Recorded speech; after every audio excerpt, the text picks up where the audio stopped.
belakang kepada semua ajaran yang datang kepada Nabi Musa alaihissalam. Di Al-Quran diterangkan wa makaru wa makarallah wallahu khairul makirin. Orang-orang membuat makar setelah Nabi Isa alaihissalam memperlihatkan berbagai macam mukjizat, tetapi yang mereka butuhkan bukan mukjizat seperti itu. Yang mereka butuhkan adalah melumpuhkan kekuasaan Romawi terhadap diri mereka. Itu. Makanya mereka berselisih paham. Diterangkan dalam Al-Quranul Karim, mereka berselisih paham. Ada yang menyetujui Nabi Isa sebagai Rasul Mesias yang ditunggu. Ada pula yang kemudian menganggap dia adalah pesina, dia tukang sihir, dan seterusnya. Begitu. Maka mereka sepakat untuk membunuh. Nah, pencipta langit dan bumi tidak mengizinkan pembunuhan terhadap Nabi Isa alaihissalam. Maka diselamatkanlah Nabi Isa. Orang-orang yang membuat makar tetap melakukan pembunuhan dan penyaliban, tetapi itu hanya diserupakan bagi mereka saja. Begitu. Nah, itu cerita yang terjadi di tengah-tengah Bani Israel, bukan cerita yang dibuat-buat di mimbar gereja seperti dalam kitab saudara, entah apa-apanya dibuatnya. Dan apa yang diterangkan oleh Al-Quran itu dalam catatan wartawan yang kitabnya, yang bukunya kemudian dikasih sampul Yohanes, itu dituliskan dalam Yohanes 11 nomor 45 sampai nomor 57, itu tepat sekali bahwa mereka memang sepakat untuk menjadikan Yesus itu sebagai tumbal agar bangsa mereka tidak dirampas oleh bangsa penjajah. Nah, ini yang diterangkan kemudian Al-Quran. Dan itu bisa disimpulkan di dalam Matius 27 nomor 18, bagaimana penguasa kala itu yaitu Pilatus menyatakan dengan jelas bahwa orang-orang Yahudi menyerahkan Yesus untuk dieksekusi karena mereka dengki, cemburu, bukan karena dosa mereka ingin ditebus atau bukan karena mereka ingin menggenapi nubuat yang ada dalam kitab mereka, melainkan karena dengki aja. Berarti Al-Quran benar. Wa makaru wa makarallah wallahu khairul makirin. Mereka ingin membuat makar terhadap Nabi Isa alaihissalam. Wartawan Anda itu ada baik, ada benarnya juga. Tapi lebih banyak kemudian ininya, pelonco otaknya. Seperti pelonco otak itu apa? Tuhan datang ke bumi menjadi manusia untuk nebus dosa manusia. Itu nggak ada itu. Itu cerita yang dibuat-buat, muncul belakangan. Al-Quran dan juga tuan rumah tidak ada cerita itu. Itu karangan aja untuk Saya supaya... tanya Al-Quran, jangan sama-samakan dengan Alkitab. Beda itu. Dah, alamak. Al-Masih sama Yesus itu beda, tidak sama. Sosok yang Oke, memang betul. Betul sekali. Al-Masih yang kamu sembah beda dengan Al-Masih yang datang di tengah-tengah Bani Israel. Makanya bukumu itu tidak ada tempat di Yahudi, nggak ada. Di rumah ibadahnya Yahudi itu tidak masuk kitabmu itu. Kenapa? Karena itu cuma cerita-cerita wartawan lepas yang tidak ada hubungannya dengan apa yang terjadi di tengah-tengah mereka secara data, secara histori. Benang merah itu nggak ada. Begitu. Ada Ya, lagi? silakan, Sel. Dinda, Sel, silakan Dinda. kan udah saya bilang jangan disama-samakan dengan Alkitab karena isinya itu beda. Ya Saya memang bilang, beda. yang Kan udah disalibkan itu bukan Yesus. Di Alkitab lucu orang ini. Saya sudah menjelaskan. Kalau Yesus tidak Lucu. disalibkan, maka kami tidak akan jadi Kristen. Memang karena Yesus memang sudah mengatakan bahwa penyesat itu akan datang dan banyak pengikut. Pengikutnya penyesat itu ya Kristen. Apa yang salah? Enggak ada yang salah. Kalau ada pengikut penyesat yang di luar Kristen, apa nama kelompoknya? Enggak ada kan? Cuma Kristen yang pengikut Kristus. Sementara penyesat itu nongol dengan gelar Kristus. Ya Kristen lah itu. Ada enggak pengikut Kristus di luar Kristen? Ada enggak? Adalah. Apa? Ada dong, banyak. Apa? Apa pengikut Banyak. Kristus di luar? Pengikut Kristus di luar Kristen apa nama kelompoknya? Ya agama yang di sebelah toh. Agama tidak Apa? pernah percaya. Agama tidak percaya Tuhan Yesus. Orang Yahudi itu. Kemudian itu kitabmu beda dengan Alkitab. Ibunya saja Tuhan Yesus beda kok. Tunggu dulu. Nabi Isa alaihissalam memperkenalkan Alkitab. Dalilnya Al-Quran. Jelas itu. Apa kata Nabi Isa? Inni Abdullah ataniyal kitab wa ja'alani nabiyan. Nabi Isa yang memperkenalkan kata Alkitab melalui Al-Quran. Nah sekarang Yesus memperkenalkan sebutan Alkitab enggak? Ayo, kalian yang nempel-nempel ke Nabi Isa. Dari mana dalilmu? Dari mana dalilmu? Coba. Nabi Isa berkata di tengah-tengah Bani Israel. Apa kata Nabi Isa? Inni abdu Allah ataniya alkitab wa ja'alani nabi. Nabi Isa yang mengatakan kemudian kepada kaumnya Bani Israel, aku dinyatakan di tengah-tengah Bani Israel sebagai nabi, diberikan ketetapan berupa Alkitab, dan aku ini adalah hamba Allah. Itu di dalam Al-Quran. Coba kau terangkan ke saya di mana Yesus memperkenalkan Injil, di mana Yesus memperkenalkan Allah, di mana Yesus memperkenalkan Alkitab. Kenapa Kristen menyebut istilah-istilahnya Nabi Isa alaihissalam? Coba. Ayo. Ya banyak diterangkan di Alkitab kok. Coba. Dari mana kau ambil kata Alkitab itu? Dari Isa alaihissalam atau Kristus Yesus yang ngajarin? Dari rasul-rasulnya. Kata rasul itu kau dapat dari mana? Ya. Nabi Isa alaihissalam berkata dalam Al-Quran surah As-Saf, Inni rasul Allah ila Bani Israel. Nabi Isa yang memperkenalkan kata rasul. Di mana Paulus memperkenalkan kata rasul? Ayo. Di mana Yesus memperkenalkan kata rasul? Ayo. Semua itu adanya di ajaran Nabi Isa. Matius. Coba. Matius berapa? Coba. Buka saja sendiri, banyak itu. Nah, kan. Saya kira kamu semua kan tahu Alkitab. Ini Kamu penyesat tahu, nih, cuman penyesat kamu itu kalau berbicara pelintir kitab itu, dengar. copot ayat. Penyesat Kamu itu copot-copot kalau berbicara ayat cuma itu. modal congor, itu penyesat. Diminta datanya mana? Ada. Kamu itu mana? modal congor. Ada. Kamu modal Itu congor namanya iblis. Iblis itu menjanjikan surga. Ketika ditanya mana surgamu? Ada. Ya, Mana? kamu Ada. iblis. Ada. Mana ada? Coba. Ditanya mana kata Rasul di dalam kitabmu? Tak mampu. Mana kata Allah dalam kitabmu? Tak sanggup. Mana kata Alkitab dalam kitabmu? Enggak ada. Mana kata Injil dalam kitabmu? Tak ada. Semua Yang jelas dirampok iman dari kami adalah Al-Quran. Yesus Kristus itu saja. Nenekmu kiper, nggak ada yang ganggu imanmu itu, nggak ada. Ini kita ranah diskusi. Saya minta data. Mana datanya di agamamu ada sebutan Alkitab sebelum masuk ke Indonesia? Niru-niru Al-Quran. Ada nggak? Nggak ada. Adalah. Mana coba tunjukkan. Tunjukkan. Ayo. Sampai kemudian Paulus bangkit menggunakan baju daster dan sepatu futsal. Kamu tidak akan mampu menunjukkan itu. Ya ada. Inilah Kristen, suka nyamar-nyamar. Apa yang suka nyamar? Iblis.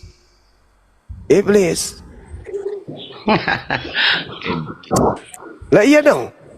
Sederhana bukan? Coba, kalau kamu itu agamamu agama benar, tentu ada data valid yang bisa kau tunjukkan ketika kau menyebut Alkitab. Nah, yuk. Kenapa kau sebut Alkitab? Kitab kami. Kami justru yang dituduh melintir. Kamu yang memelintir kitabmu sendiri. Saudara, kamu pelintir kitabmu sendiri. Nama kitabmu itu Biblika. Kamu pelintir menjadi Alkitab. Cobalah. Tuhanmu itu Theos, kau pelintir menjadi apa? Menjadi Allah. Coba. Kitabmu itu kabar baik, Evangelion. Kau putar lagi menjadi Injil. Nah, kenapa kau sebut Injil kalau begitu? Keselamatan. Nah, apa bahasa Yunaninya kabar baik? Bahasa Yunaninya apa? Kabar baik. Ayo. Kenapa kau sebut Injil? Kau pelintir sendiri kitabmu itu. Kenapa? Karena kamu dibimbing sama roh jahat. Roh jahat itu suka memelintir kebenaran, diobo-obo, diputar balik, menjadi kesesatan. Itulah pekerjaan setan. Setan mengajarkan memelintir. Ketika Tuhan mengajarkan Adam, Adam, ini yang kamu harus lakukan. Iblis datang, bukan itu, tapi ini. Ketika kemudian Nabi Musa diajarkan, Musa, ajarkan kaummu bersunat. Iblisnya datang, jangan sunat, tapi kulub. Ketika Tuhan datang mengajarkan, jangan makan babi. Iblisnya datang, makan babi. Semua dipelintir.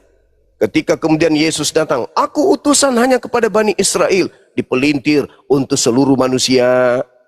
Ketika Yesus mengajarkan dirinya, aku hanyalah manusia. Dipelintir, Yesus separuh manusia, separuh Tuhan. Itu pekerjaan setan itu. Iblis suka memutarbalikkan sesat menjadi benar, benar menjadi sesat. Coba contoh sederhana nih ya. Yesus berkata dalam Matius 5 nomor 19. Yang sederhana aja dulu, yang familiar aja dulu. Apa kata Yesus? Barang siapa yang meniadakan hukum Taurat, meniadakan loh, meskipun yang paling terkecil loh, lalu mengajarkan kepada orang lain. Apa ganjarannya kata Yesus? Dia akan menempati neraka. Itu kata Yesus. Tapi apa kata Paulus setelah kedatangan Kristus palsu? Filipi 3 nomor 8. Hukum Taurat itu yang menyebabkan kata Yesus orang kalau dihilangkan sedikit pun meski yang terkecil akan masuk neraka. Kata Paulus, hukum Taurat itu adalah sampah, tinja, kotoran. Kira-kira Paulus ini dapat ilmu dari mana tuh? Mengatakan hukum Taurat yang menyebabkan Bani Israel masuk surga justru adalah disebut sebagai tinja oleh Paulus. Kemudian Tuhan mengatakan apa? Di dalam Ulangan 27 nomor 26. Terkutuklah manusia yang tidak, terkutuklah dia yang tidak mempraktekkan hukum Taurat dengan perbuatan. Yesus mengatakan apa lagi? Matius 5 nomor 19. Barang siapa yang tidak menghilangkan hukum Taurat dan mengajarkan kepada orang lain meskipun yang paling terkecil untuk tidak menghilangkan tapi mempraktekkan, apa kata Yesus? Maka dia akan menempati surga. Tapi apa kata Paulus di dalam Galatia 5 nomor 3, nomor 4? Kamu lepas dari kasih karunia, kamu lepas dari Kristus jika kamu mengharapkan ada kebenaran di dalam Taurat.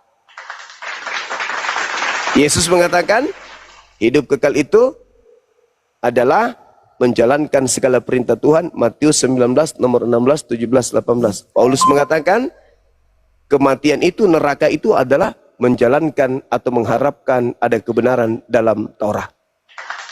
Kamu lepas dari kasih karunia, Yesus Kristus lepas dari kamu kalau kamu masih mengharapkan ada kebenaran di dalam hukum Taurat. Ini apa? Kenapa sampai segitu kali? Sedangkan Tuhan di dalam Ulangan 27:26 terkutuk orang yang tidak menjalankan hukum Taurat. Yesus juga berseru, masuk neraka orang yang meniadakan hukum Taurat meskipun yang paling terkecil. Datang Paulus, kalau kau jangankan menjalankan hukum Taurat menurut Paulus, ya, mengharapkan saja ada kebenaran di hukum Taurat itu, kata Paulus, kamu keluar dari kasih karunia. Apa ini? Agama apa ini? Agama apa yang menghujat Tuhan, menghujat hukum Tuhan? Agama apa? Koplak. Makanya Yesus berkata, waspadalah kepada penyesat yang datang kepadamu dengan memakai namaku dan berkata, akulah Kristus. Jangan kamu percaya. Jadi menurut Yesus penyesat itu datang setelah dia terangkat ke langit. Siapa namanya? Yesus. Apa gelarnya? Kristus. Jadi kalau dipanggil, nama dan gelarnya sebutannya apa?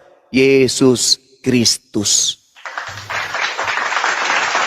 Jadi Yesus Kristus itu ada dua. Ada yang asli, ada yang palsu. Yang asli datang kepada Bani Israel, yang palsu datang kepada Bani Bani Iti. Siapa Bani Iti? Hah?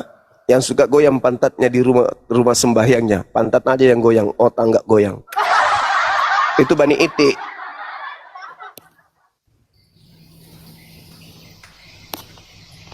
Ayolah saudara-saudara, belajar.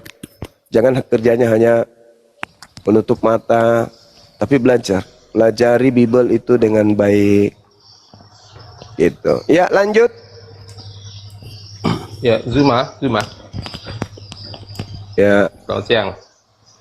Zuma, siang. di mana tertulis bahwa siapa yang meniadakan hukum Taurat, bahkan internet kecil pun itu masuk ke dalam neraka. Di mana Ada Matius 5 nomor 19, baca. Ya, coba dibaca. Saya baca ya. Di data nomor 19-nya diterangkan dengan sangat jelas di sana. Yesus berkata apa? Barang siapa yang meniadakan satu perintah dalam hukum Taurat, meskipun yang paling terkecil, dan mengajarkan kepada orang lain, maka dia akan menempati tempat apa? Menempati tempat apa? Tempat terhina. Paling rendah di terhina. dalam kerajaan sorga. Oh, enggak ada surga di situ. Di dalam kerajaan sorga, bukan Diam. masuk neraka. Diam, Ya, bukan masuk neraka. diam dulu. Bukan masuk Biarkan- neraka. Jadi jangan Diam mengubah dulu, Alkitab. diam dulu, Jangan diam menyesatkan dulu. saudara-saudaramu. Diam dulu, biarkan gurumu mengajarmu. Oke? Saya jelaskan samamu ya. Diam dulu sayangnya. Habis ini kamu bisa berbohong. Menempati kalau urutan bisa. terendah, ya. Menempati urutan terendah. Diam dulu. Kamu menyesatkan saudaramu. Diam dulu. Di dalam pengajar. Diam dulu, boleh nggak Anda diam? Kamu Bani Iti, boleh nggak diam? Mampus. Ini teman-teman sekalian, saya ajarkan samamu. Bang Suma itu bukan tampil sebagai pendebat baru kemarin sore, kan? Bukan. Dalam original teks Matius 5 nomor 19 itu, di situ bukan tempat terendah, saudara-saudara, tapi paling hina. Original teksnya itu elakistos. Elakistos itu adalah tempat yang paling hina. Dan di situ bukan dikatakan surga, saudara-saudara. Di situ dikatakan langit. Tempat terhina di langit. Apa tempat terhina di langit itu? Ya neraka, Cak Ayu. Kebalikan dari tempat tertinggi. Apa tempat tertinggi itu? Ya jannah, surga. Jadi kalau meniadakan hukum Taurat, berada pada tempat yang paling hina. Elakistos dalam bahasa Yunani. Tempat terhina. Tempat pembuangan. Tempat kesengsaraan. Tempat yang kemudian paling rendah. Tempat yang paling menyakitkan. Apa itu namanya? Neraka. Makanya jangan apa ya? Jangan menjadi Kristen tapi nggak mau belajar gitu loh. Dan di situ dikatakan bukan surga, tapi di apa? Uranus. Uranus itu langit. Itu langit. Kenapa dikatakan langit? Karena berbicara masa yang akan datang. Berbicara masa akan datang, berbicara masalah gaib. Berbicara masalah gaib, surga neraka itu sama Yim, langit, Uranos atau Uranon. Jadi ketika Yesus berkata, barang siapa yang meniadakan hukum Taurat, meskipun yang paling terkecil, lalu mengajarkan anaknya juga sama, mengajarkan ibunya, tantenya, pamannya, tetangganya, keluarganya, jemaatnya, maka dia akan menempati tempat paling hina di dalam kerajaan langit. Neraka itu kerajaan langit. Surga itu kerajaan langit. Kerajaan Allah itu Yaumiddin, hari pembalasan. Hari pembalasan itu ada dua. Ada yang dibalas di neraka, ada yang dibalas di surga. Dan Tuhanku pencipta langit dan bumi itu adalah Yaumiddin, dia Malik Yaumiddin, artinya dia yang menguasai, dia yang merajai surga dan neraka itu. Jadi kerajaan langit itu kerajaan surga, kerajaan neraka. Itu kerajaan Allah itu. Allah memiliki tahta. Dan kemudian Allah mengembalikan hamba-hambanya kepada dua tempat. Sheol dan Paradiso. Surga dan neraka dalam bahasa Yunani. Belajar lagi saudara-saudara. Ya, belajar. Jangan Anda memperbodoh diri. Hanya taklid buta, kepercayaan buta, tak ada ilmu. Yang penting, yang nggak mau urus, yang penting mati surga. Itu mimpi, Cak Ayu, mimpi. Lu mati, pendetamu nggak ikut ke alam kubur. Pastormu nggak ikut masuk, EGP. Yang penting saya udah ajarkan kamu, mati surga, Yesus Tuhan itu EGP. Yang penting lancar perpuluhan. Mati lu urusan lu. Nggak ada pertanggungan jawab. Nah, mikirkan diri masing-masing yuk. Apa kata Bible tentang hal ini? Barang siapa yang meniadakan hukum Taurat meskipun yang paling terkecil, lalu mengajarkan kepada anak-anaknya begitu dia bangun pagi minggu, nak bangun, sarapan babi. Meniadakan hukum Taurat. Bukan yang terkecil, tapi hal terbesar itu. Anak bangun, ngapain mak? Ke gereja, ngapain? Nyembah Yesus Kristus. Menghilangkan lagi hukum Taurat yang paling terbesar, jangan ada ilah lain. Dibikinnya anak-anaknya menyembah kepada ilah lain berupa Kristus. Itu, maka dia akan menempati tempat yang paling hina di dalam kerajaan langit. Elakistos. Ingat itu Elakistos, Anda boleh cari di Google. Elakistos itu artinya tempat yang paling bonyok, yang paling busuk, yang paling tercela, yang paling hina, yang paling rendah, yang paling memuakkan, yang paling menjijikkan, yang paling menistakan, yang paling membuat manusia sengsara. Itulah neraka. Masih mau ku datang besok? Masih mau ku menghilangkan hukum Torah? Ya lanjut Dinda, lanjut. Kita sapa dulu yang baru bergabung ini Bang Daya. Oke, Bang Siap. Tuan, selamat bergabung Bang Tuan. Assalamualaikum warahmatullahi wabarakatuh. Waalaikumsalam warahmatullahi wabarakatuh. Waalaikumsalam warahmatullahi Ya kan, ada yang mau disampaikan Bang? Ada, teruskan. Bang Suma. Siap. Ya. Oke, nyimak dua dulu Bang Tuan ya. Makasih banyak Bang, barakallahu fikum. Assalamualaikum warahmatullahi wabarakatuh. Udah bisa kita naikkan ini lagi adik-adik OT-nya Bang Anda? Silakan deh, silakan. Oke.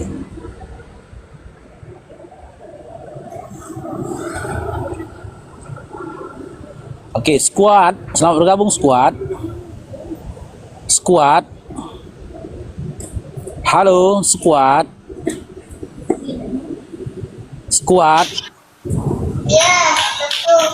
Iya, Kak Ida. Assalamualaikum Kak Ida.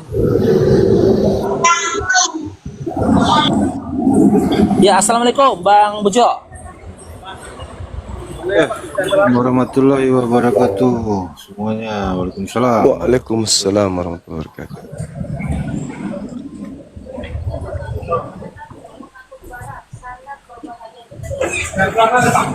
Oke, ZR Bala, selamat bergabung ZR Bala.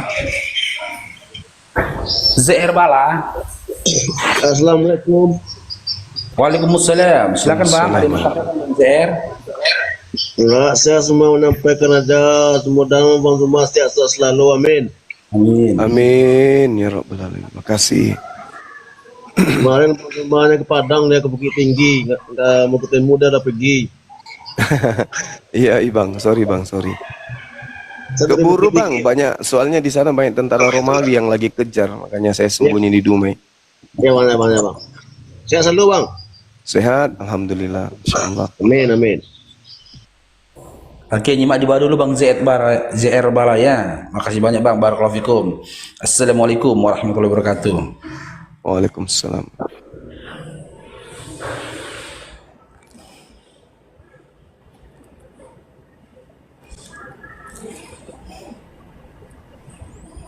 Halo Raja Wali, selamat bergabung Raja Wali. Assalamualaikum warahmatullahi. Waalaikumsalam warahmatullahi Waalaikumsalam. wabarakatuh. Raja. Iya, mau nyalamin Bang Juma aja. Selamat pagi menjelang siang Bang Juma. Iya. Kabar sehat Abang ya? Alhamdulillah sehat. Oke bang, sekedar begitu ngucapin salam ya. Iya. Salam dari Medan ini bang. Allahu Akbar. Maju Horas. Horas do sudah teh. Bang Iya. Faruk. Horas. Siap dua mau teh. Alhamdulillah. Bang makan siap. lomo. Alhamdulillah. Ada lomo teh. Ya, Bang Oke udah Raja, bang, kalau- makasih banyak ya bang. Ya, Bang Raja, Bang Siap. Raja kalau mau bergabung dengan Api Sumut, nanti boleh DM Bang Faruk ya, Bang Raja ya. Nanti kita masukkan ke dalam Siap grup komandan. ya. Siap. Oke, gitu Siap, dulu Bang. Bang. Ada lagi mau disampaikan Bang? Ya cuma bilang itu aja, cuma nyalain bang Juma, tumben masuk ke tempat bang Faruk ya kan. Masalahnya kalau saya ke sini Bang Faruk jadi host. Sayang ilmunya gitu loh, tapi nggak apa-apa lah. Sekali-sekali kalau saya kangen. Kalau saya kangen sama beliau saya kesini. Saya selalu pantau kok, karena beliau ini salah satu corong kita, menara siar kita di daerah Sumatera itu beliau. Di Bukannya mana bang saya Faruk di Medan bang? di daerah ini Masamba, Lu Utara. Di DM lah bang, masan di sini ada aja. Oh iya. Siap. Ya bang Iya, Juma, iya. sehat-sehat ya bang Juma. Siap. Ah. Masya Allah. Siap. Horas do. Bang Faruk turunkan langsung, aku dengerin Ya. lagi. Assalamualaikum Masih banyak Bang warahmatullahi ya. wabarakatuh. Assalamualaikum. Waalaikumsalam warahmatullahi wabarakatuh. Oke, Gani GN, selamat bergabung Gani GN. Ya bang, assalamualaikum. Waalaikumsalam. Silakan Bang. Ada yang mau disampaikan Bang? Ya salam aja buat Bang Jumut sama Bang Faruk. Sehat-sehat selalu. Salam dari Bandung bang. Salam. Bandung. Horas, Bandung. Ya, kumaha aja bang. Assalamualaikum. Assalamualaikum saudaraku seiman dan seagama. Bang Rumah sehat, Waalaikumsalam Bang Faruk sehat. warahmatullahi wabarakatuh. Amin. Kami sehat, Masya Allah, Alhamdulillah. Alhamdulillah, salam dari Jakarta, Condet, Bang Rumah, Bang Maruf untuk saudaraku semua. Siap. Iya, Masya Allah. Jadi teman-teman, sebelum saya izin ibadah sebentar, saya menyampaikan kepada 2.300 ini, sebentar lagi kita ada milad ya, milad api. Yang kedua silakan daftarkan diri yang mau ikut ke pengurus, biar kita bisa silaturahmi di Jakarta bulan depan. Kemudian kami dari pengurus juga membuka lowongan untuk menjadi ketua API di setiap wilayah. Minimal tipikal pendalaman materi dan karakternya itu sama seperti Dinda Faruk. Jadi tegas, keras, tapi berdata. Nah, jadi kalau misalnya ada yang mau, kami dari Palu, kami dari Manado, kami dari provinsi lain ingin membentuk API, silakan. Tapi dengan syarat mampu membuka komal, memberikan materi-materi berdata untuk menghindarkan generasi kita, khususnya di wilayah kita kemudian berada, dari gerakan-gerakan pendangkalan akidah. Jadi kita butuh teman-teman yang ya minimal sama seperti Dinda Faruk ini. Seperti misalnya di Aceh itu sekarang udah menjadi sasaran empuk juga. Jangan tenang-tenang aja saudara-saudara di Aceh. Karena mayoritas tenang-tenang aja, hati-hati. Wilayah Anda itu jadi sasaran empuk pemurtadan juga. Begitu juga yang ada di Kalimantan. Kalimantan ini belum kita lihat adanya satu tipikal yang sama seperti Bang Faruk.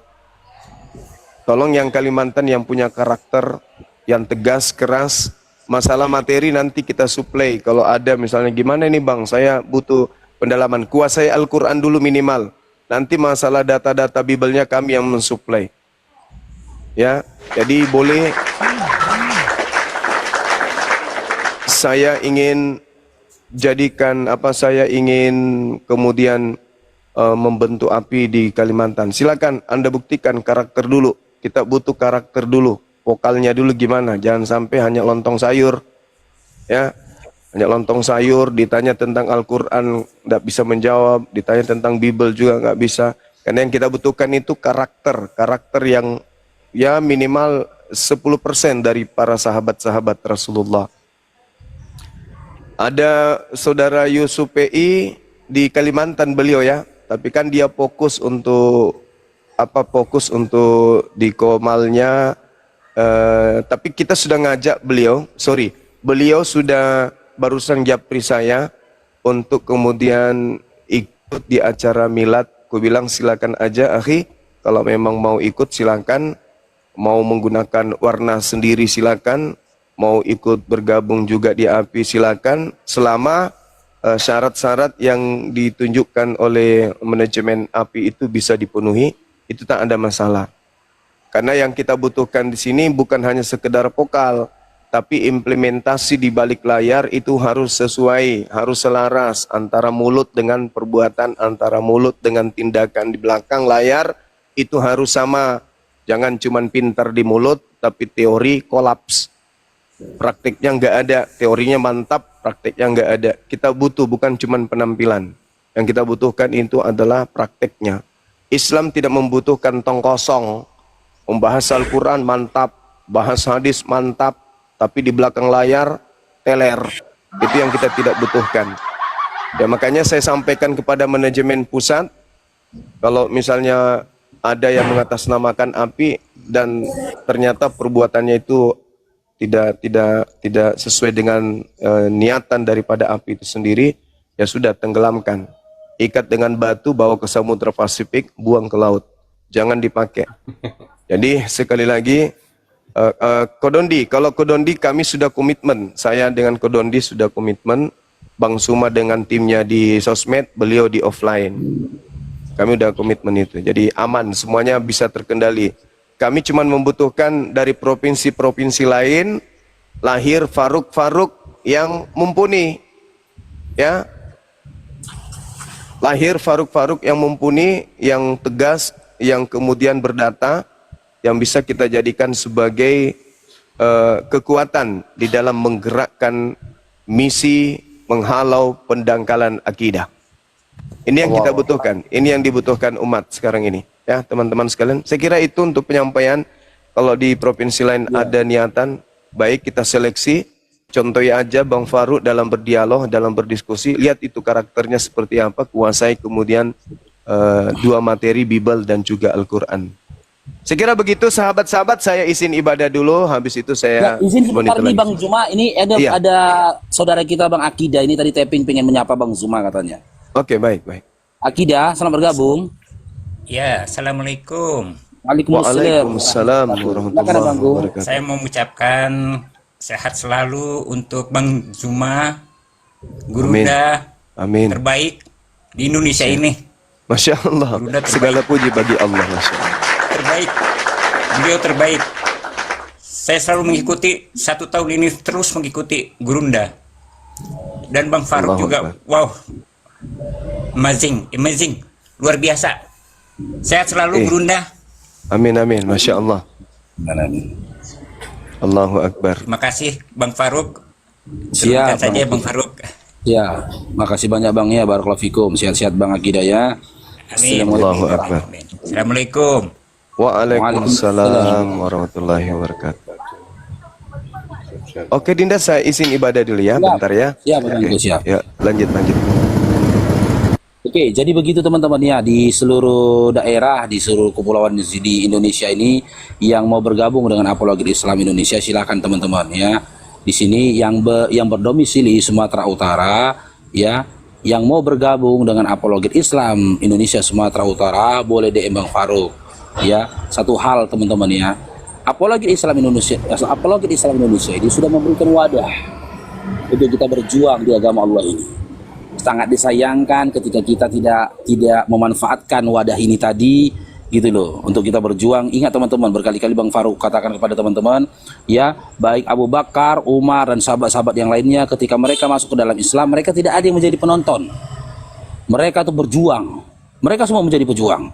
Abu Bakar, Utsman, Abdurrahman bin Auf berjuang dengan hartanya, Umar ibn Khattab berjuang dengan tenaganya, begitu juga dengan Khalid bin Walid ya, Ali bin Abu Thalib berjuang dengan ilmunya, Tolha juga berjuang dengan ilmunya, Ibnu Mas'ud dan yang lainnya berjuang dengan ilmunya. Bahkan mantan budak pun Bilal bin Rabah tidak mau ketinggalan berjuang. Dia berjuang dengan apa yang dia punya.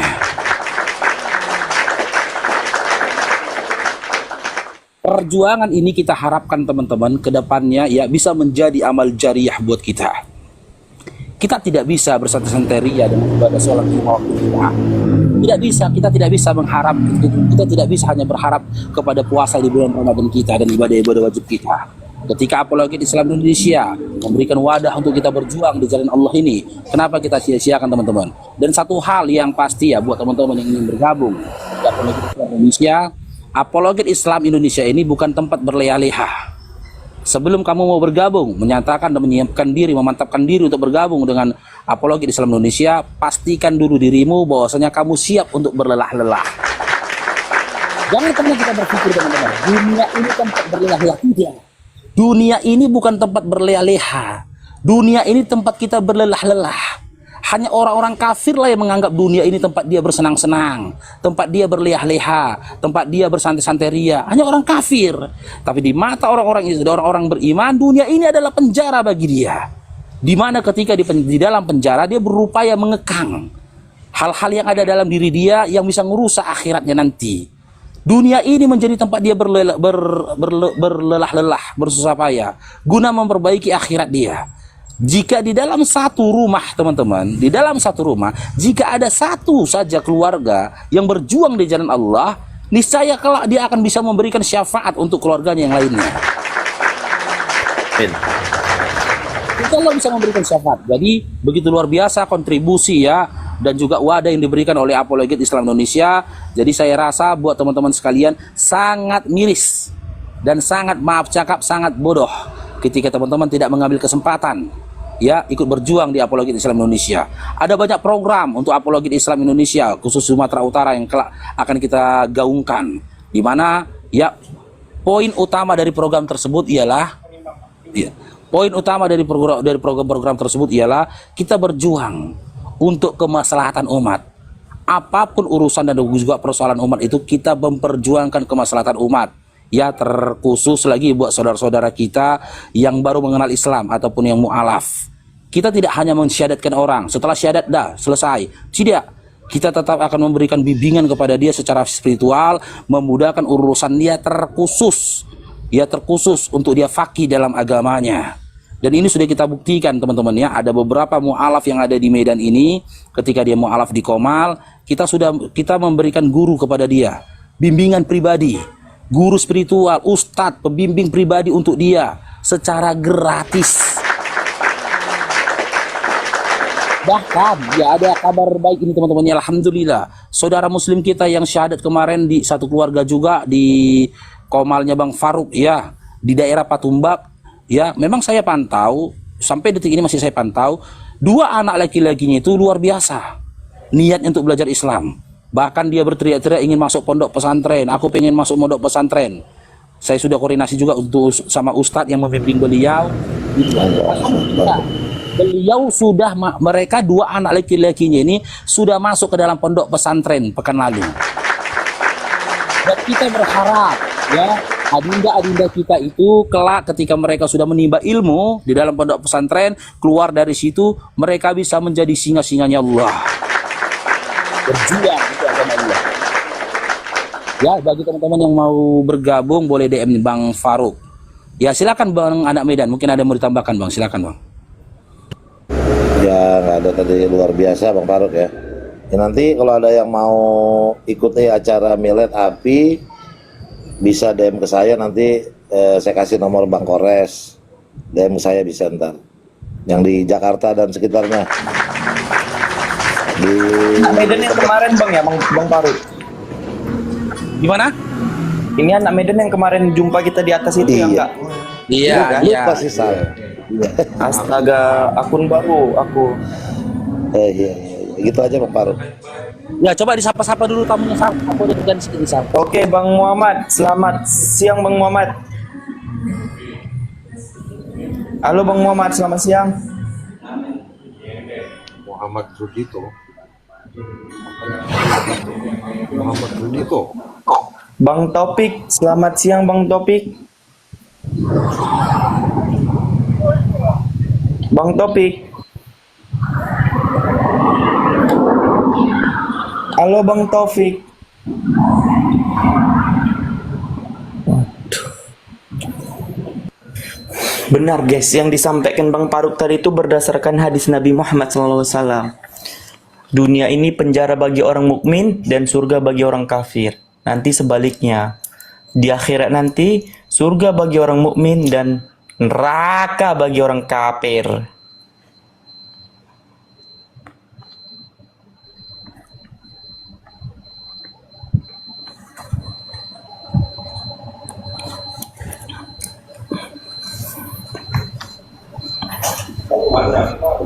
Ahad mau nih ya mana bang?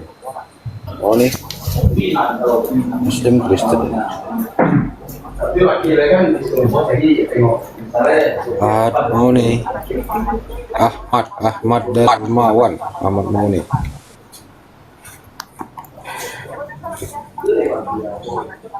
Ahmad Darmawan. Ahmad mau nih.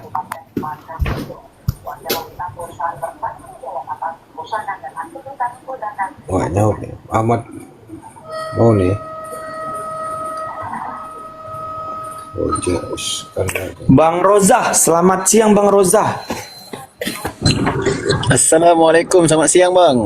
Waalaikumsalam warahmatullahi wabarakatuh. Ada yang Saya naik atas ni sebenarnya nak menyapa Abang Faruk dengan Abang Zuma. Nanti kita sampaikan salamnya Bang kepada Bang Zuma dan InsyaAllah. Nyimak Bang Rozah. Assalamualaikum warahmatullahi wabarakatuh. Saya dari Malaysia bang. Saya ikut Abang Faruk, ikut Abang Zuma apologet dengan saya sangat teruja bang tentang Indonesia ni. Teruja sangat-sangat bang.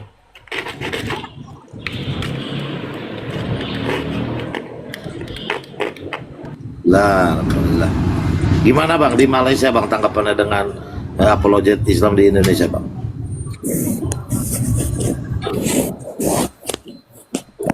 Oh subhanallah bang, sangat saya kagum bang dengan Indonesia punya Islam bang, sebab Indonesia macam Abang Zuma, Abang Faruk boleh menguasai ilmu tentang agama Kristian. Saya sangat respect bang.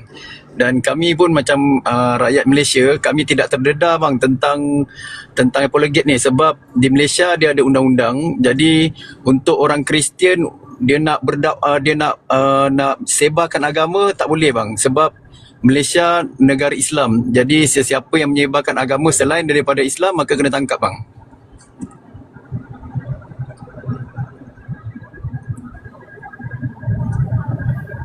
kalau di sini katanya Bang rasis, intoleran. Ngeri Bang. Ngeri. Jadi bila saya tengok rakyat Indonesia macam Abang Zuma, Abang Faruk menguasai ilmu Kristian, jadi saya sangat respect abang. Saya naik atas ni kerana saya teruja pada Abang Faruk dan juga Abang Zuma dan rakyat Indonesia yang boleh menguasai untuk dakwah ni bang, terutama dapat menguasai Bible dan Injil bang. Subhanallah, hebat bang, hebat.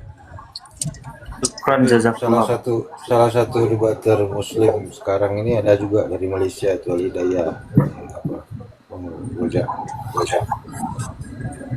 Kami juga bangga dengan hanya minta doakan saja bang kepada guru-guru kita, Bang Zuma, Bang Faruk, doakan saja, karena Rasulullah bilang senjata orang mukmin itu ialah doa bang. Doakan saja bang.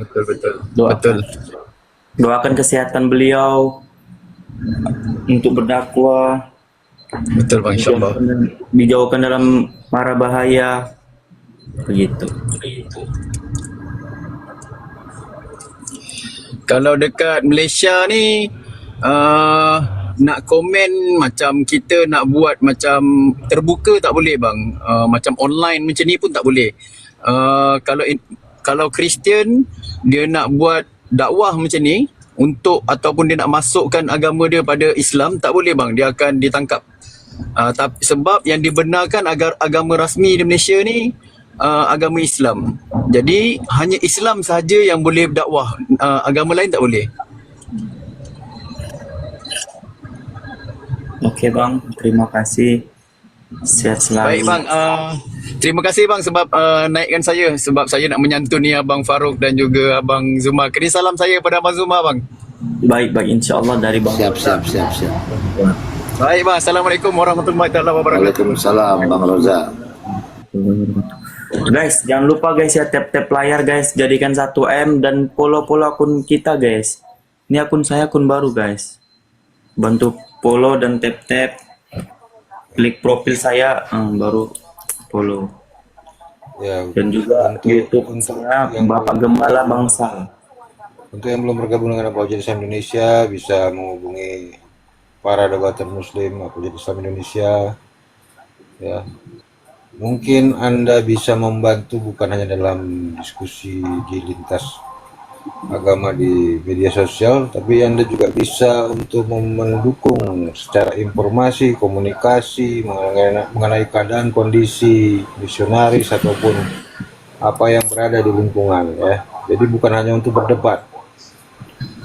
Ya, bergabung dengan Apologet Islam Indonesia itu diantaranya mendukung dalam kegiatan-kegiatan di lapangan, di real life nyatanya.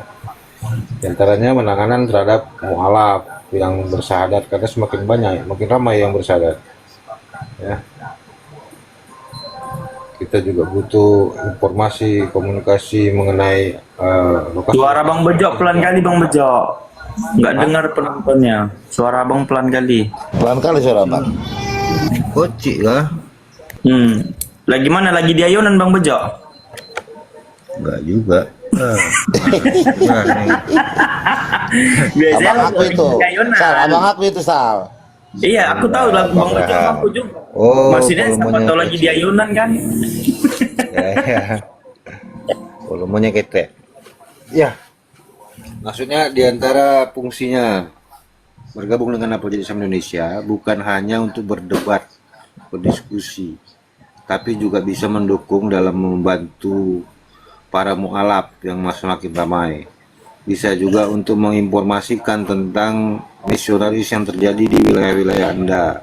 Bisa juga untuk memberikan informasi mengenai apa yang menjadi hambatan dalam syiar dakwah Islam di wilayah Anda yang mungkin membuat para misionaris ini bisa berkembang di sana gitu. Antisipasi dan pemurtatan. Amin. Jadi banyak hal yang bisa dilakukan. Selain itu juga bisa menyokong dalam kegiatan-kegiatan di lapangan sebagai panitia, fasilitator atau sebagai mediator ya, banyak macam yang bisa dibuat.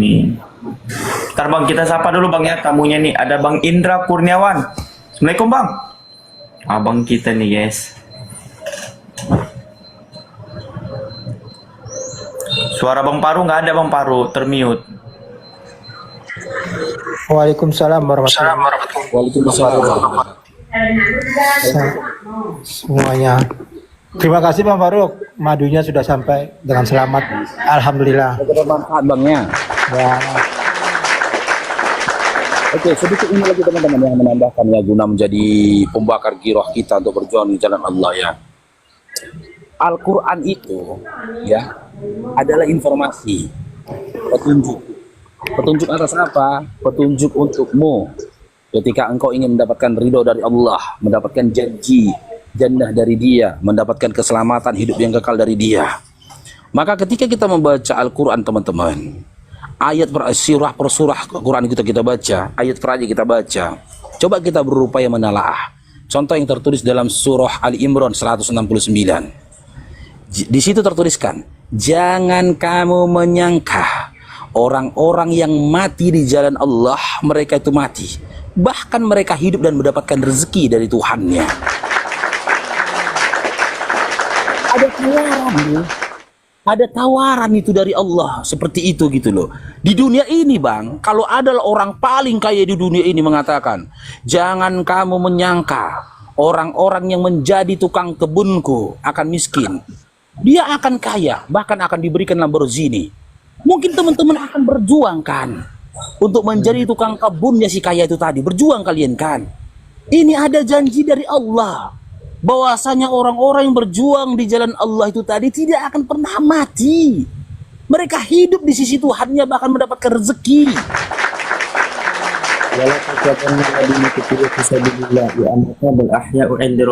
Iya, lantas kenapa teman-teman itu tidak memanfaatkan itu gitu loh. Tidak gimana ya? Tidak terobsesi ketika membaca ayat itu. Saya dulu teman-teman, ya pertama kali mengenal Al-Quran dan saya membaca ayat itu, ya itu menjadi ayat buat hidup saya, bermotivasi, termotivasi bagi diri saya. Sekecil apapun teman-teman, dan berjuang itu istiqomah. Maaf cakap teman-teman ya, jangan panas-panas teh ayam. Yang kita bisa melihat sendiri teman-teman ya, saya lihat di Komal ini, banyak dari saudara-saudara muslim kita yang tadinya giroh dia untuk berjuang di jalan Allah, khususnya membentengi umat dari pemurtatan dan juga melawan narasi-narasi dari para misionaris. Tadinya begitu semangat, lama-lama mulai menurun, bahkan sekarang sudah menghilang. Belum saatnya untuk kita berleha-leha teman-teman. Agamamu saat ini sedang diperangi, tapi bukan dengan pedang. Merupakan fitnahan-fitnahan yang dia bungkus dengan narasi-narasi yang palsu. Sedang diperangi. Mereka tahu, kaum kufar itu tahu, kalau kamu saat ini diperangi dengan pedang, kau bukan lawannya. Maka mereka memerangi kamu dengan narasi, dengan tujuan apa? Mereka berupaya menghadirkan fitnahan-fitnahan terhadap Quran, memelintir Quran. Tujuannya apa? Supaya umat Islam itu jauh dari Quran. Kalau umat Islam sudah jauh dari Quran, dari Al-Quran, hal yang mudah untuk membuat dia menjadi murtad. Hal yang mudah. Yang kedua, mereka berupaya menghadirkan, menanamkan kebencian di dalam hatimu, bukan hanya orang kafir, orang Islam itu sendiri, terhadap Nabi Muhammad SAW. Dengan dia menggoreng-goreng kehidupan Nabi. Sementara satu-satunya Nabi di dalam Al-Quran, di dalam surah Al-Qalam ayat 4 yang dikatakan memiliki budi pekerti yang agung, di situ diksi yang digunakan agung bang, agung. Di atas agung itu maha teman-teman, tidak ada lagi di atas agung selain maha, dan maha itu dinisbatkan hanya untuk Allah. Satu-satunya dalam Al-Quran ini dikatakan memiliki budi pekerti yang agung cuma Nabi Muhammad SAW.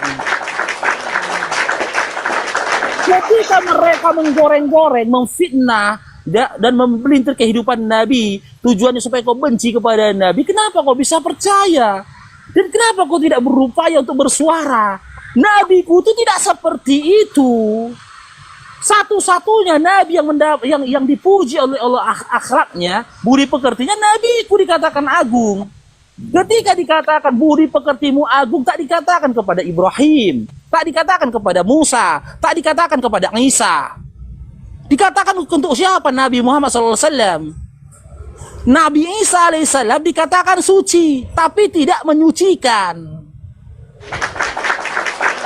Nabi kita dalam surah Al-Jum'ah ayat 2 dikatakan menyucikan. Kalau hanya suci wajar, masih muda, sekron Bang Indra. Masih hal yang awam kalau dia suci. Tapi ketika sucinya Isa ibnu Maryam, dia mampu menyucikan orang? Tidak.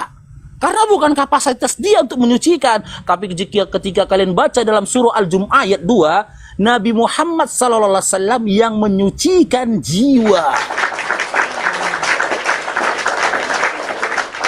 Ketika dia dikatakan mampu untuk menyucikan jiwa, sudah otomatis dia suci dari dasarnya.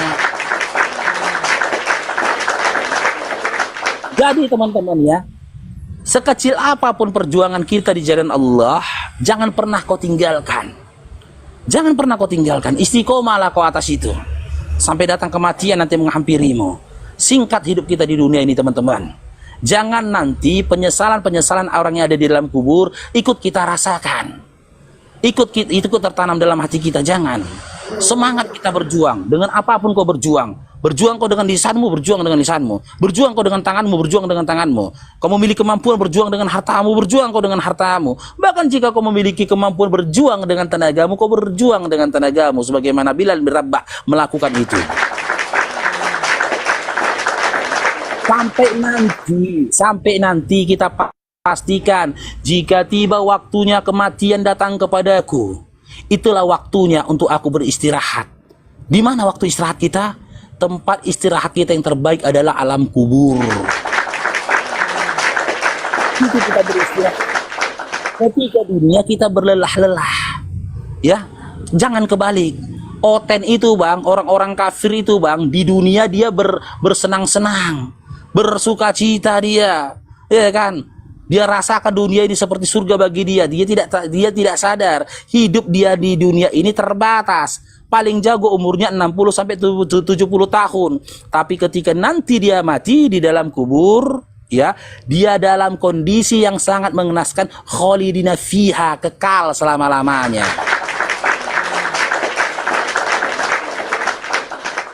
Tergantung yang ada pada kita. Makanya teman-teman, nikmat itu, ya, rezeki yang luar biasa dari Allah itu adalah umur. Maka ketika nanti yang paling pertama dihisap itu adalah umur. Kau gunakan untuk apa umurmu? Ya buat teman-teman silahkan, yang mau bergabung silahkan. Yang jelas Apologet Islam Indonesia, ya, itu bukan tempat kita berleha-leha, tapi tempat kita berlelah-lelah.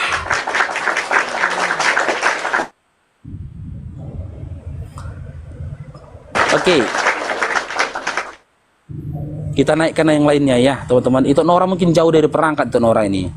Kurasa dia lagi ngurusin bisnisnya ini yang ada di Amerika. Tambahan motivasi bagi yang belum paham tentang Amerika ya. Apa yang dilakukan oleh para debater Muslim di Apologet Islam. Bejo kali suara Bang Bejo. Lagi di ayonan Bang Bejo nih. Udah besar ini. Udah habis. Jadi bagi yang belum paham, kami melakukan debat lintas agama ini bukan untuk mensadarkan, bukan. Sejak awal kami ini yang mendapati adanya penghujatan, ya, dan penistaan terhadap ajaran Islam.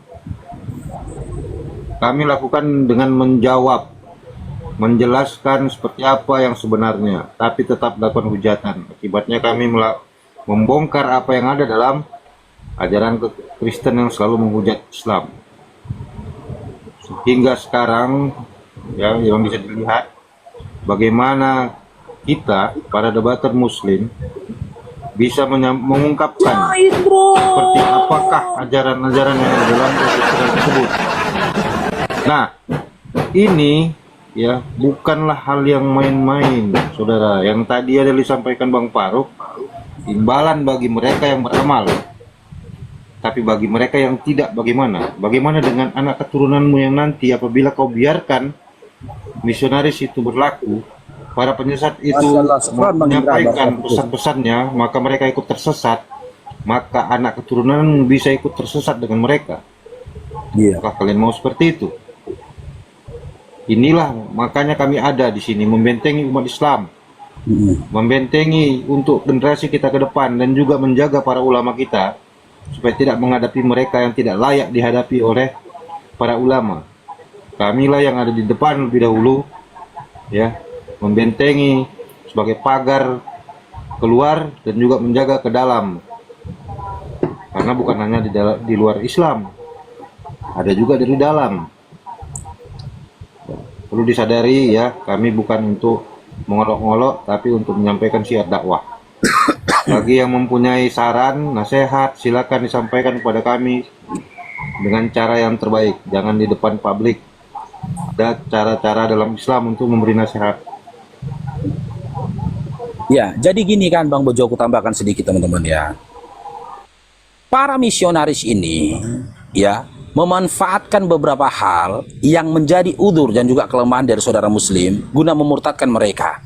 Yang pertama, ya, mereka melihat ekonominya. Saudara Muslim yang fakir ekonominya itu mudah sekali didatangi para misionaris, karena memang Nabi Muhammad SAW mengatakan kan, kefakiran itu mendekati kekafiran.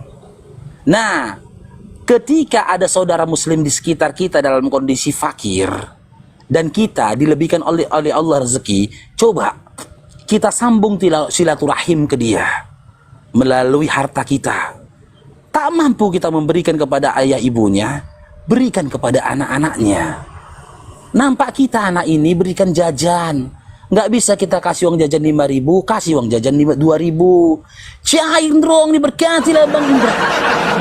Tak mampu 2.000, kasih 1.000. Tak mampu 1.000, kasih 500. Tak mampu 500, kasih permen. Tujuannya apa? Supaya saudara muslim kita di sekitar rumah kita itu tahu bahwasanya anaknya sendiri pun tak terlepas dari perhatian kita. Ketika nanti kita sudah lakukan itu, kita rangkul hatinya, kita raih hatinya dengan apa yang ada pada diri kita, masuk nanti misionaris ke situ, dia tertawa. Misionaris itu bukan kaya, Bang, pilih-pilih. Yang kalian pikirnya misionaris itu datang bawa segenggam emas? Hah? Bawa satu truk pasir, satu truk beras? Enggak. Pukulan 5 kilonya beras yang dikasih. Jadi ketika misionaris datang menawarkan harta kepada dia, dia pun ketawa. Uang receh kau kasih sama. Nah, mampu kita dengan harta kita jaga saudara kita. Dengan harta kita bentengi saudara seiman seakidah kita di sekitar kita. Ya, yang kedua, ada tingkatan lagi, dia punya harta, dibantunya saudara muslim dia yang di sekitar dia, dibentenginya dengan hartanya, dengan memudahkan saudara muslimnya dari kebutuhan hidupnya, dari segala urusannya. Nah, bentengi lagi dengan ilmu. Caranya bagaimana membentengi dengan ilmu? Saudara muslimku, kalian mungkin seorang pengusaha, seorang yang sibuk dengan urusan kalian, dengan bisnis kalian, usaha kalian. Gunakan hartamu untuk menghadirkan majelis-majelis taklim di sekitar rumahmu. Supaya orang-orang di sekitar rumahmu itu berilmu. Kami yang tidak punya waktu banyak ini, kami yang punya waktu banyak ini, bisa meluangkan waktu kami untuk majelis ilmu. Mudahkan urusan orang-orang yang bermajelis ilmu. Hadirkan guru di situ, hadirkan ustadz di situ dalam waktu tertentu supaya mereka memanfaatkan waktu dia untuk mendengarkan kajian ilmu. Dan biayain itu, mudahin, Pak. Bayar honor ustadznya, mudahkan urusannya, kan gitu. Sarana prasarananya, air minumnya, makanannya, kan gitu. Sehingga orang-orang di kampung itu terbentengi imannya dengan apa? Dibentengi dengan ilmu. Nah, kalau persoalan dengan dialektika atau berurusan dengan para misionaris, kita pun juga membuka peluang buat teman-teman. Kalian nggak perlu kayak aku, Bang. Nggak perlu kalian kayak aku dulu. Baca Bible itu aku bertahun-tahun. Satu harian aku baca Bible, pagi, siang, sore, malam baca Bible. Untuk mengetahui isi Bible, nggak perlu lagi. Ada sosok kayak Bang Zuma, Uni Ripa, siapa lagi? Yusuf P.I., Bang Jibril dan yang lainnya. Yang sudah mempelajari dan memahami Bible. Mereka akan bacakan kepada kalian. Kan dimudahkan urusan kalian. Gitu loh. Dan diserap ilmu dari guru-guru kita ini tadi. Jadi ketika ada misionaris di hadapan kalian, lawan mereka dengan ilmu dan juga narasi dan serta argumentasimu yang kuat. Yakinlah teman-teman, ya. Perjuanganmu di jalan Allah tidak akan pernah mengkhianatimu.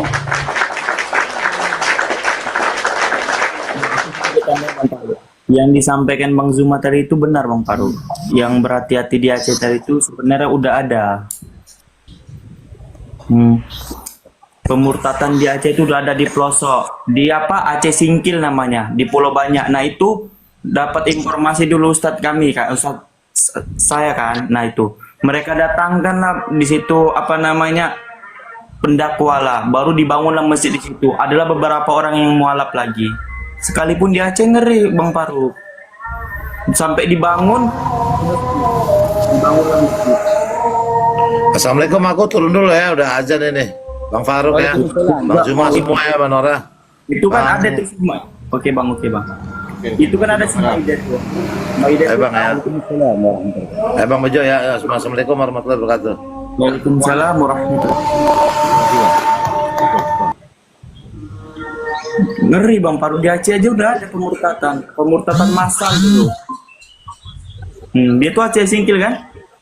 Dulu tuh di Pulau Banyak, Pulau Seberang tuh namanya di Aceh. Itu terakhirnya bawa barang-barang ke situ untuk bangun masjid dari kapal. Baru dibangun masjid di situ. Adalah beberapa orang yang balik lagi ke Islam, didakwai lah. Jadi di sana tuh ditinggalkanlah beberapa pendakwa. Itu ngeri, betul kata Bang Zuma tadi. Makanya aku tadi mau ngomong kan, Tapi nggak enak motong Bang Zuma kan, ya udahlah biar aja gitu. Lanjut Bang Faruk, aku mau sholat. Oke, Amira Kirana, selamat bergabung Kak Amira. Amira.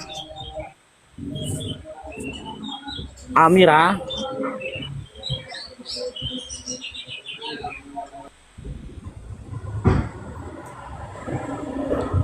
Khusus lagi teman-teman ya, di Sumatera Utara ini ya, kalau bisa apologet Islam Indonesia tersebar ke setiap kelurahan. Itu tujuannya. Jadi seandainya ada saudara muslim kita melihat misionaris mendatangi saudara muslim kita, mereka tahu Sumatera Utara ada apologet Islam, mereka tinggal telepon, Assalamualaikum Bang Faruk. Waalaikumsalam Bangku. Ini aku di daerah ini Bang, di Sumut ini Bang, sini. Ah, kenapa Bang? Ini ada gerombolan babi, gerombolan babi.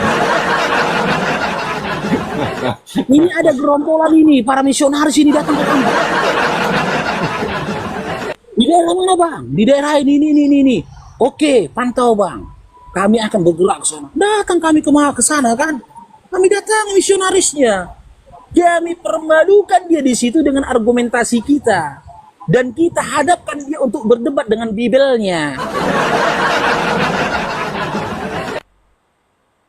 Kan keren kan? Keren. Malu dia jadinya. Kita pastikan malu. Begitu. Oke. Oten Sejati, selamat bergabung Dinda. Selamat bergabung. Oke, mau berdiskusi kita Dinda? Boleh. Oke, Bang Faruk sampaikan dulu aturannya ya. Sudah tahu aturannya? Tahu. Oke. Silakan pilih mana Dinda, mau on cam atau tidak on cam Dinda? Silakan. Off cam. Ya, silakan.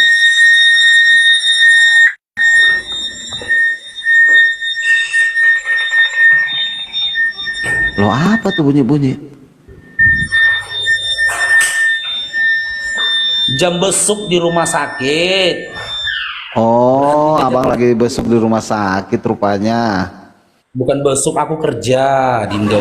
Oh, mana gua tahu.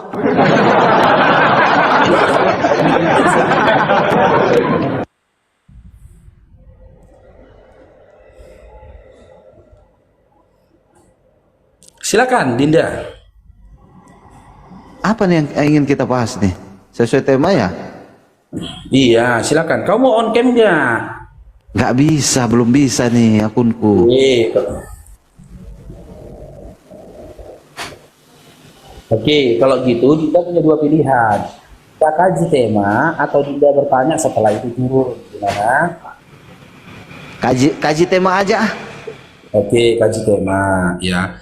Tema kita hari ini ya, apakah Bible mengajarkan tata cara merampok? Ya enggak lah, gimana masa kok kitab suci ngajarin orang ngerampok? Kita baca dulu datanya Dinda ya, kita bacanya dulu datanya dalam Markus 3:27. Nih, memang benar kau bilang nggak mungkin lah kitab suci ngajarkan ngerampok. Tapi kita lihat kitab Anda, apakah mengajarkan hal itu? Nih. Tetapi tidak seorang pun dapat memasuki rumah seorang yang kuat untuk merampas harta bendanya apabila tidak diikatnya dahulu orang kuat itu. Sesudah itu barulah dapat ia merampok rumah itu. Bukankah narasi dalam Markus 3:27 ini adalah merupakan tutorial cara merampok yang baik dan benar? Silakan ditanggapi Dinda. Dulu Bang, maksud konteks ayat itu mau menjelaskan bahwa apabila kita ingin mengalahkan iblis, kita harus bisa iya, ini konteksnya ketika Yesus masuk mengalahkan iblis, mengambil kunci. Iya betul, tapi itu konteksnya berbeda bang. Jangan kamu baca secara harafiah. Nah itulah abang di sini yang nggak ngertinya di sini. Ya, makanya abang ini nggak cerdas gitu. Dinda, membaca secara harafiah. Padahal kitab suci itu memiliki tafsir, pengertian yang berbeda dari apa yang Anda baca. Gitu. Ya, dengar dulu Dinda. Kalian kok nggak ngerti juga gimana? Dengar dulu Dinda. Yang saya tanyakan ke kamu, ya, dari narasi Markus 3 nomor 27 ini, adakah tertulis kata iblis? Di Markus 3 memang benar tidak ada, tapi arahnya ke sana bang. Kalau kita ingin mengalahkan suatu kekuasaan dan kemudian kita memiliki kuasanya, kita harus mengikat sang penguasanya dulu. Itu arti konteksnya. Tapi abang Faru kayaknya kurang nangkap ini gitu. Sekarang saya tanya, ketika kata iblis itu adalah tafsir dari apa yang tertulis dalam Markus 3:27 ini tadi, ya, diksi dari kalimat yang mana di Markus 3:27 ini yang kau arahkan, ya, tafsirnya adalah iblis. Yang mana Dinda? Diksi kata yang mana ini yang merupakan? Bisa abang diam dulu, aku jelaskan. Begini bang, kata yang mana? kerajaan maut sudah dikalahkan oleh Yesus bang. Penguasanya telah ditundukkan oleh Yesus. Kunci kerajaan maut sudah. Nah inilah pembuktian bahwasanya ketika kita ingin mengambil kerajaan itu, kita harus mengalahkan dulu. Lah bukan ndak nyambung. Ndak nyambung dengan pikiran kalian, karena kalian nggak cerdas gitu. Cerdas dulu lah caranya. Jangan menafsir ayat secara liar. Gimana sih Bang Parut? Tuh, Ricky Dilon sama aja, gimana nggak jelas juga. Aduh. Dinda, saya membaca Dinda, dengar ya. Cair dong, diberkatilah Bang Abar Biro. Ah, jangan gitu kamu Bang Bahro.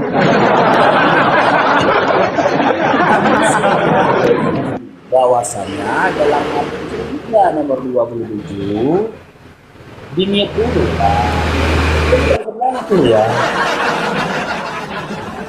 Dilihat dulu, ini ilmu yang baik untuk kau tentang tata cara ngerampok.